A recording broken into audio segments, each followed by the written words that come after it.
Let's bring in CBS News Miami's Jim DeFede for analysis. So, Jim, what stands out to you in this indictment?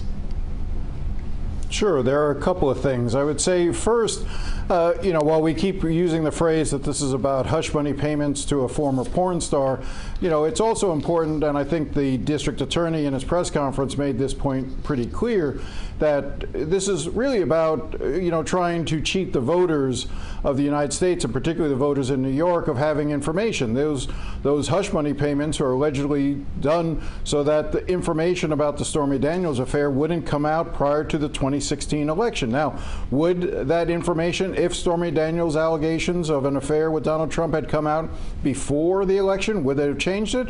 We'll never know. But at the heart of it, that's why this is important. Now, the other points that I would think are somewhat relevant here is that, in going through the indictment, I'm not overly impressed with the nature of the charges. I mean, it's 34 counts that are fairly routine in terms of business falsification of records, and you don't really have to fight every single count. If they can successfully figure out how to take one down, you take all 34 down, because they all stem from the same incident. So really, this case is either going to proceed with 34 cases, 34 count indictment, or if Trump's lawyers are successful in challenging some of the legal theories that the Manhattan District Attorney have, then the entire case, if they get one count thrown out, they're going to get all the counts thrown out. So this is really high risk. You're either going to be all in or it's all going to go away. All right, Jim, setting aside the legal aspect of this and focusing on the political aspect, what does it mean for former President Trump looking ahead to 24? Will he be running with this case hanging over his head, you think? Absolutely, he's going to be running. He's going to be going to debates and forums with other Republican candidates potentially while he's under indictment. The Iowa caucuses are, just 8-9 months away. The next court hearing, I would seriously doubt that this case will be resolved before the Iowa caucus. And if you end up adding additional charges, let's say out of Georgia, those cases will drag on well into 2024. You could have a situation where some of these cases are still pending or a trial is in progress during the 2024 campaign.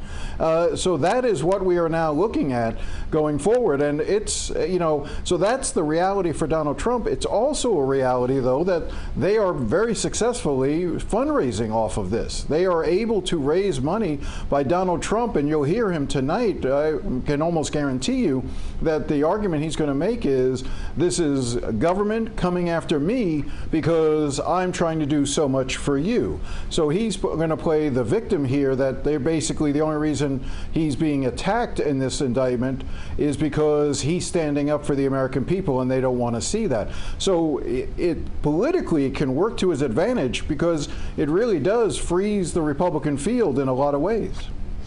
There is new polling out that shows Governor Ron DeSantis with about a 5-point lead ahead of former President Trump right here in Florida. So how hard will this be for DeSantis to navigate? Yeah, it's interesting. I saw that poll for Mason-Dixon.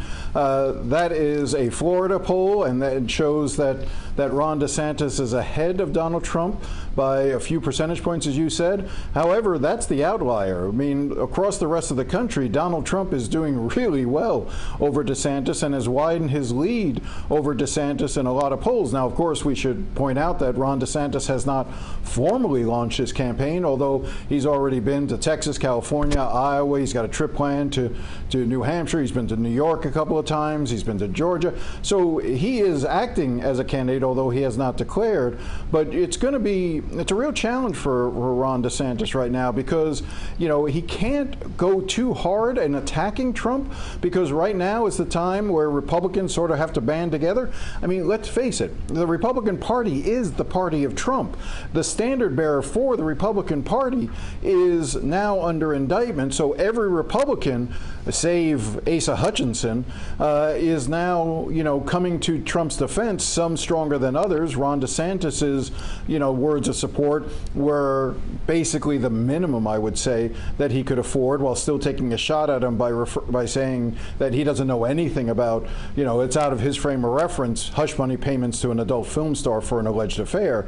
He sort of takes a shot at the same time he defends him, but it's still a very tricky tightrope for Ron DeSantis. Ron DeSantis's hope, though, and why I still believe he's going to get into the race in just a few weeks, is because, you don't know what's going to happen. He has to count on Republican voters having Trump fatigue at some point, where the situation with Donald Trump, whether it's this case or the Georgia case or others, will be so untenable that Republicans start turning for an alternative.